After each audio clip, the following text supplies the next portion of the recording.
during lockdown, unfortunately, weddings, these huge traditional weddings that we know, any of our highly melanated people listening, you know about them big weddings. They have been a no-no during lockdown, right? And, but people are still getting married, which I think is absolutely beautiful. But I just wanted to know, what do you guys think about, women taking men's surnames when they get married? Do you think this is, a archaic, misogynistic kind of ritual? Do you still think it's a beautiful thing? Are you planning to do so? Have you done so? Like, what do you ladies think on this? Do you know what? I was reading an article on this website called The Lily, and it talked about where this idea of actually changing your name as a woman came from. And it kind of blew my mind. So they were saying in 12th century England, there would be a lot of people, let's say, for example, had the name Robert, but when they wanted someone to kind of inherit the land or the house or whatever, they wouldn't be able to tell which Robert in the town. So they said, let's add a surname so that we can know exactly which Robert we're talking about. So then when something is given to Robert, we know that everything under his surname is his property. So then you have women who go from their father's surname to their husband's surname because it's a transfer from her father's property to her husband's property. And it does have misogynistic undertones. That's what I'm trying to say. There are misogynistic undertones. And I don't know if I think about it like that in this day and age. And I don't think a lot of women do. So I would think that it probably comes down to personal choice and whether you actually want to take the name. I have a very personal story about this, guys, but let me let someone else speak and then I'll come back. I'll come back. Yeah, I guess I've never thought about it. And I know that sounds strange, but I just have never thought, will I keep my surname? Will I not? Because I don't know, my surname has been my name my whole life. But I guess I won't understand how attached I am to it until I'm put in the position where I have to unattach myself. So it's kind of hard for me to say. And it's not like the name won't go on. I've got so many brothers, they'll carry the name. Do you know what I mean? I think for me, it will really be, because it's not an act. It wouldn't be for me, it'd have to be a vanity thing. And I know that sounds crazy, but my name is short and sweet and it sounds good. And that's how I present myself. But rolls off the tongue line. Yes, exactly. And if unfortunately my partner's surname, I would feel is a difficult name. And I know that sounds even crazy to say. I just don't know if I take it. What do you mean by a difficult name, Anissa? Let me just say. Are you talking about our original African surnames? Is that what you're telling me right now? No, Linda, because it's not only African surnames that are long or have lots of letters. And that's not what makes it difficult. Let me not say that either. I'm talking about pronunciations. Do you know how many times people look at Nicole Scherzinger's name and go Scherz and la la la la, Scher la la la la? I wouldn't want to be Anissa Scherzinger. I just would not want to do that. Do you know, that's just my personal preference. I would just want a name that sounds good. And I think it's a tough one. I would just want a name that sounds good. And I think if I take it from my mum, not to put her business on Front Street, but when she got married to my dad, obviously she took my dad's surname, right? Then her and my dad got divorced. And she got remarried again, but she kept my dad's surname. So she, even though her and my dad have been divorced my whole life, she still had my dad's surname. And she always said, because it just sounds good. I like the way it sounds. And so I think I honestly think that has been drummed in my head I just like the way it sounds. So I think that's why, for me, it's a bit of a difficult one. So it really depends on how good it sounds. And that sounds so vain, but literally, until I'm faced with it, I don't know how deep it will go for me. Right. You sit in your truth, girl. You sit in your truth. Literally, we all have our reasons, but I think for me, because I have Caribbean heritage, I look at surnames just a little bit differently. I've never been particularly attached to my surname because I know that when African people were brought over to Jamaica, where my family is from, as slaves, their surnames were taken away from them. And so most slaves had the surname of their owners, of their masters, and after slavery was abolished, they would then choose their own surname. So they would name themselves maybe something that's in relation to the plantation, because a lot of families were separated because they could do that. So they were hoping, maybe now that we're all free, we can find each other again, and you'll maybe be able to find me if I name myself where we were both born or something like that. So for me, I don't really have any intention. I have thought about it, to be fair, Anissa, and I know that if I was to get married, I wouldn't take a man's surname. It's just never been something that I've had the desire to do. What I want to do is, because I don't see myself as entering as an attachment to your family. I see us as creating our own. So because I already don't have an attachment to my maiden name, I'm also not going to have an attachment to your name. I want us to create a new family name together because we're creating a new family.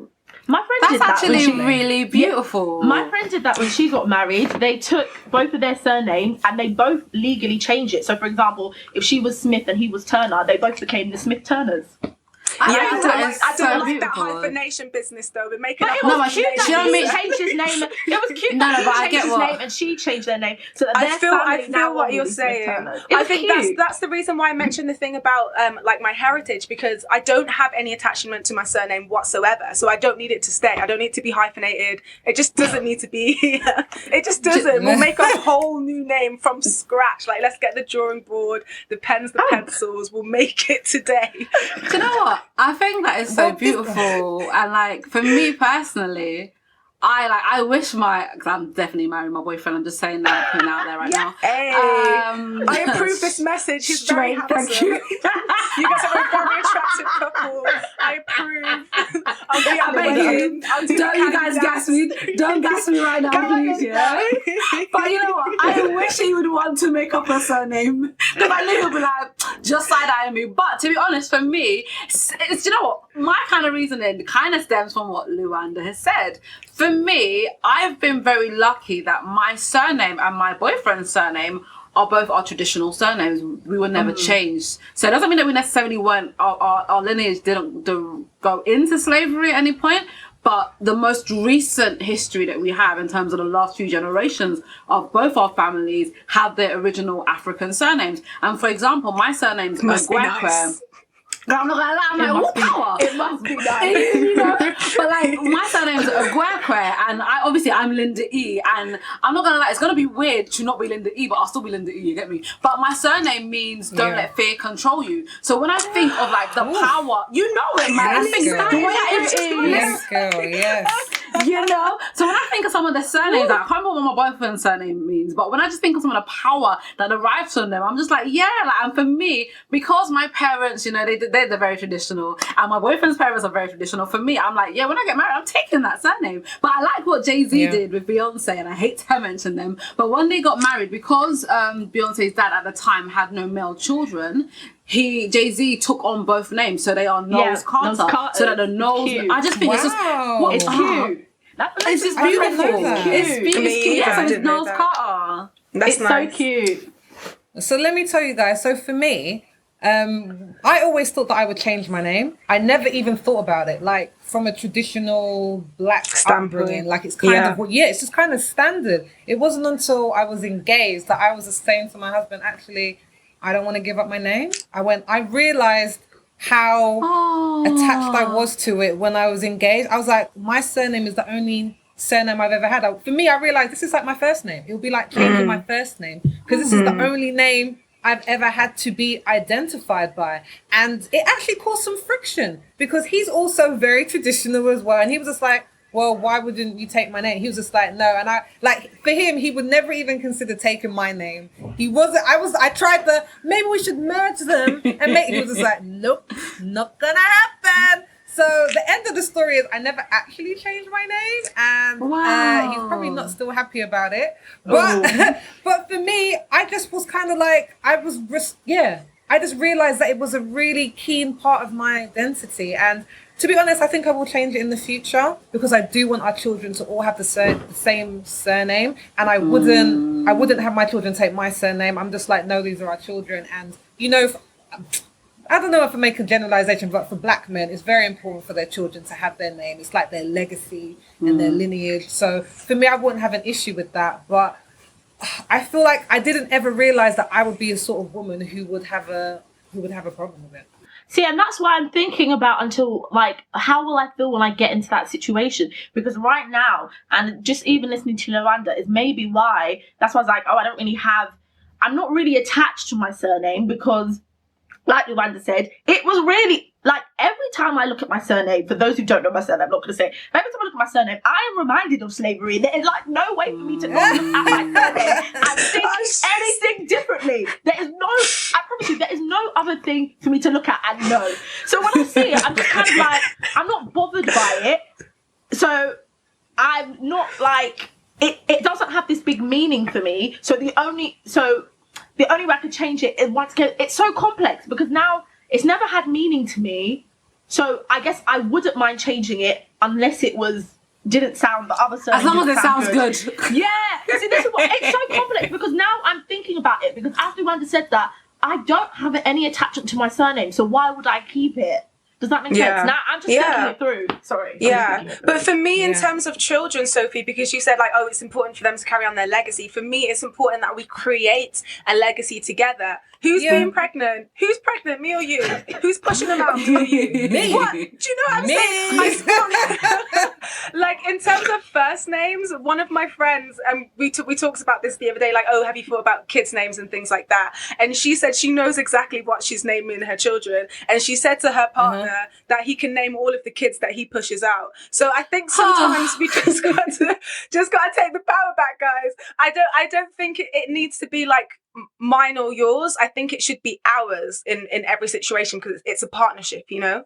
I would really love that to be the case, but I think with the black men that I've dated, a lot of them, like I'd call my husband a feminist in some areas, but in some ways he's still kind of traditional. And for the black men I've dated, I found them to be traditional in that sense as well. So if it is something that you feel strongly about, you really have to really stand and make a point and date somebody who's gonna be okay with it. And like there's a lot of alternatives. So like you said, making your own name, doing a double barrel, moving your last name to your middle name so that you feel like I don't have to let it go. Because Beyonce's name is actually her mum's maiden name. Yeah. Beyonce, and she moved it into Beyonce because she didn't want to give up her maiden name. So there that's are amazing. A lot of alternatives for people who want to try and find a workaround. That is so Ladies, cool. another alternative question, right? Talking about all this being traditional and, you know, taking last names, etc. How do you feel about proposing to a guy? Like, if you propose, would you then say, look, because I proposed to you, you got to take my surname? Anissa cannot do shake that. her head Nope. Nah. I have feel to be for me, on a leap year. Not possible. I'm creasing. Not in life. I mean, Luanda, I want to know if you would do it because I feel Yes, like in some yes, I areas thought you were Luanda definitely is the one person that would say forward yes. thinking woman on here. So would you propose to a guy, or is that bucket? One step is that too far. Too much buckism? so the thing is with me, I'm at the point now where I don't know if I even want to get married. I'm definitely comfortable with monogamy and I'm comfortable with long-term partnerships. I'll be happy to choose a life partner, but I don't know if marriage is something that I want. And that's because I just feel like I need to learn more about it and what it means, because I think it's actually more convenient to the government than it is for us and our relationships. We can make lifelong commitments to someone and the bank doesn't need to know about it, you know? So I think I just need to learn more about it and see if that's something that I really want before I make that decision. Because I know that for most of us women, we're taught to see marriage as a goal, and it's not a goal for me. Like happiness is a goal for me, but marriage is not. And that's how we get ourselves into unhappy marriages, or you know, we get to like 35 and we're like, oh, time's ticking, I need to do this, I need to do this, I need to do this, when actually in fact all you need to do is live your life to the truest form that it is for you. So for me, I'm still figuring it out, so I don't know yet. I know that I ain't proposing to no one, boy.